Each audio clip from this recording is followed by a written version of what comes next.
Welcome to Glorious Tube channel. Please subscribe, comment, like and share.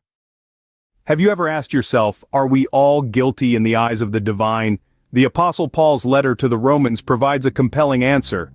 In this grand narrative, Paul breaks down the universal guilt of humanity, starting with the heathens, those who've never heard God's law.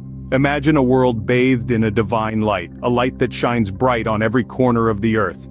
This light, Paul argues, is God's revelation, evident in the wonders of creation. From the tallest mountains to the smallest organisms, the divine signature is universally accessible. It's a testament to God's existence and attributes, and it's made known to all, regardless of geography, culture, or creed.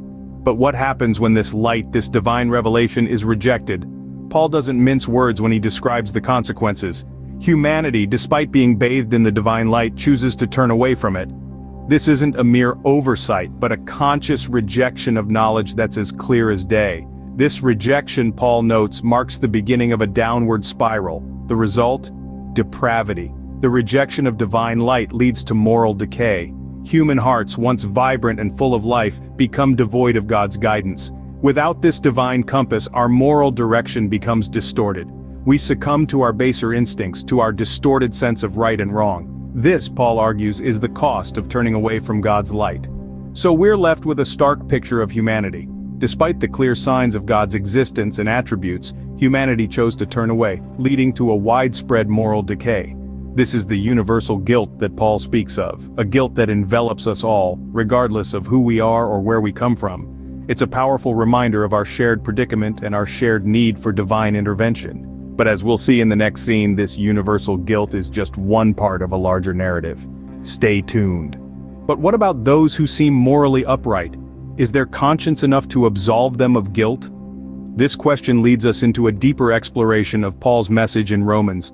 Paul addresses the unconverted, those who might appear morally upright in the eyes of society.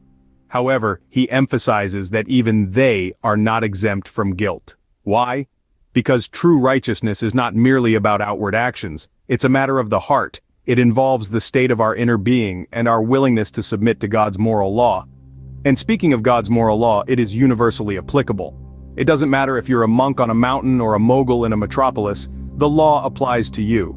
It's not just written on tablets of stone but on the human heart. It's an inescapable part of our human condition. This is where many stumble. They believe that their good deeds or moral lifestyle can absolve them of any guilt. But Paul's message is clear. Righteousness goes far beyond what we do. It's about who we are at our core. It's about our heart's alignment with God's law. So, the unconverted, though they might seem morally upright, are still under the same law, still subject to the same judgment. There's no escape from the divine standard. Regardless of their outward actions, the unconverted are still subject to God's moral law, revealing that true righteousness goes beyond mere acts. Even the Jews who possessed the law were not exempted from this universal guilt. But why? The Apostle Paul provides a clear explanation. Despite being the custodians of God's law, the Jews were still found guilty. They had the scriptures, the prophecies, the commandments, all these divine instructions, and yet they fell short of the law's demands. It's a stark reminder that mere knowledge of the law does not guarantee obedience. Having the law was a great advantage, no doubt.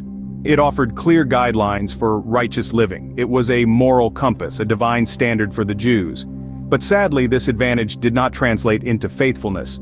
It's a bit like having a roadmap but choosing not to follow it. The Jews, despite their privileged position, struggled with unbelief. They had the advantage of the law, yet they did not believe. This might seem puzzling, but it highlights a crucial point.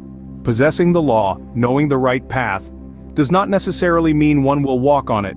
It reiterates the fact that the problem of sin is not just about ignorance, it's about the state of the human heart. The Jews, despite their privileged position, still struggled with unbelief and fell short of the law's demands.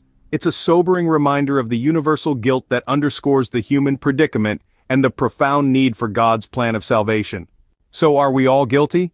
Paul provides a resounding yes in his recap. He paints a picture of universal guilt, a canvas smeared with the shared shortcomings of humanity. From the heathen who rejects the divine light to the unconverted who appear moral but are not exempt from guilt, all stand condemned. Even the Jews who possess the law fall short of its demands. Mere knowledge does not ensure obedience. Paul's words cut through the noise and highlight the impartiality of God's judgment. Whether you're a Jew or a Gentile, the divine standard applies to all. This isn't about a select group of people, this is about the entire human race. And it's not a pretty picture, but there's a purpose to this bleak portrait. It serves to underscore the desperate need for a redemptive solution. We all need salvation, a divine intervention to rescue us from our predicament. Thank you for watching Glorious Tube channel. Please subscribe, comment, like and share.